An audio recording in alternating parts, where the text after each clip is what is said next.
खबर शामिल करते हैं गुजरात से। हमारे क्राइम रिपोर्टर काशी चौधरी की रिपोर्ट के मुताबिक गुजरात पुलिस की कार्रवाई, साबिका रिकॉर्ड याफ्ता खातून मनशियात फरोश गिरफ्तार, 2 किलोग्राम की करीब चर्स बरामद। तफसीलात के मुताबिक सिटी लाला मूसा पुलिस को इत्तला मौसूल हुई कि साबिका रिकॉर्ड याफ्ता बदनाम ज़माना खातून मनशियात फरोश इरम अब्बास जीटी रोड पर मनशियात फरोख्त कर रही है।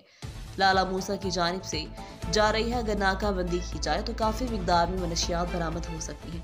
इत्तला मौसूल होने पर SHO थाना सिटी लाला मूसा इंस्पेक्टर अंजुम शहजाद ने अपनी टीम के हमरा नाकाबंदी करके खातून मनशियात फरोश इरम अब्बास दुख्तर खिजर अब्बास सेकना ठीकरिया को गिरफ्तार करके लेडी कांस्टेबल की मदद से करीब चर्स बरामद कर ली गई, जिसके बैग से तलाशी ली तो 2 किलोग्राम के करीब चर्स बरामद हुई, जिसके खिलाफ मुकदमा दर्ज करके तफ्तीश का आगाज कर दिया गया।